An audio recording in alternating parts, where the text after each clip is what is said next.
वसीम शेख की एज है 38 और ये चलिए इसमें कोई स्कीम का नाम नहीं, इन्होंने बस लिखा कि मैं जो निवेश शुरू करना चाहता हूँ 30,000 की सिप करना चाहता हूँ, 20 साल के लिए करूंगा और मुझे किस रिटायरमेंट के गोल के लिए किस तरह की स्कीम्स लेनी चाहिए। हर्ष। तो देखिए ये एक प्लेन क्लीन स्लेट जब मिलता है ना, तो हम उसे एक कॉन्सेप्चुअली हम समझा सकते हैं कि करना क्या चाहिए।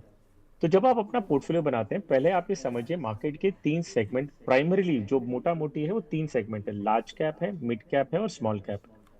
लार्ज कैप वो कंपनियां हैं जो देश की सबसे टॉप 100 कंपनीज में आती है, जो देश की सबसे बड़ी 100 कंपनियां हैं मार्केट कैपिटलाइजेशन को लेते हुए, वो होती है लार्ज कैप। अगली 150 जो कंपनियां हैं, सो 101 से लेकर 250 नंबर तक की जो कंपनियां हैं, वो मिड कैप होती हैं। वो ये कंपनी है जो मिड साइज की हैं। और 250 के बाद जो कंपनियां हैं वो स्मॉल कैप। जब आप इन्वेस्टमेंट शुरू करें, आप अपने आप से पूछिए कि आपको किस तरह की कंपनियों में अपने पैसे लगाने हैं। क्योंकि अगर आपने एक मिड कैप फंड में पैसे दिया है तो वो पैसे मिड कैप की कंपनियों में ही लगेंगे। आपने अगर स्मॉल कैप में दिया तो वो स्मॉल कैप में लगेंगे। तो पहले आप अपने आप से तय करेंगे कि मुझे किस तरह की कंपनियों में पैसे लगाने। तो आप बोलेंगे कि 30,000 रुपये मुझे जमा करना है।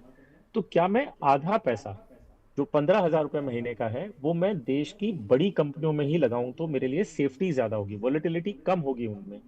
तो आप ऐसा कहेंगे कि लार्ज एंड मिड कैप के अगर कॉम्बिनेशन में देखूं या सिर्फ लार्ज कैप में देखूं, तो मेरा 50% उसमें लगना चाहिए। तो ये हो गया आपका कोर पोर्टफोलियो। फिर आप बोलेंगे कि अगला 50% जो है वो मैं मिड एंड स्मॉल कैप में डिवाइड करता हूँ।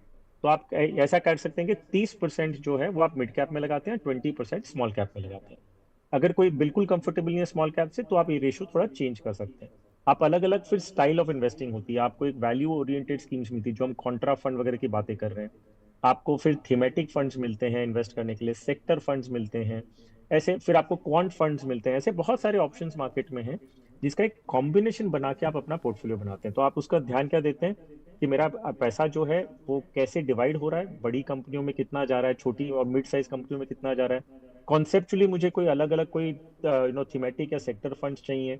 मुझे क्या इन्वेस्टमेंट स्टाइल में कुछ चेंजेस करना है, जो ग्रोथ ओरिएंटेड होगा या वैल्यू ओरिएंटेड होगा। तो ये सारे सवालों का जवाब आप पहले ले मांगते हैं, और फिर उसमें आप स्कीम बैठाना शुरू करते हैं। तो ये एक क्लीन स्लेट पे जब आप शुरू कर रहे हैं, अगर आप इस तरह से प्लान करके करेंगे तो आप ज्यादा कंट्रोल में रहेंगे अपने पोर्टफोलियो के। आपको पता होगा कि आपका पोर्टफोलियो क्यों कम या ज्यादा रिटर्न दे रहा है, और आपको एलोकेशंस कुछ अगर चेंज करने हैं तो कैसे करने हैं। तो ये एक तरीका हो गया। अब मेरा सुझाव ये रहेगा आपके लिए कि आप इसे तीन स्कीम में फिलहाल डिवाइड करें। तो तीन स्कीम में क्या होगा कि आपको अलग अलग फ्लेवर मिल जाएंगे। 30,000 रुपए, 10,000 रुपए एक स्कीम में। एक आप फ्लेक्सी कैप फंड ले लीजिए, जो पराग पर एक फ्लेक्सी कैप है, उसमें 10,000 रुपए इन्वेस्ट कर दें। एक मल्टी कैप फंड लें, ताकि एक स्मॉल कैप भी आपके पोर्टफोलियो में आ जाए, मिड कैप भी उसमें आ जाएगा। So Nippon India multi cap fund एक 10,000 रुपए करें। और एक प्योर मिड कैप फंड ले लीजिए। प्योर मिड कैप फंड में कोटक इमर्जिंग इक्विटी फंड आप ले सकते हैं।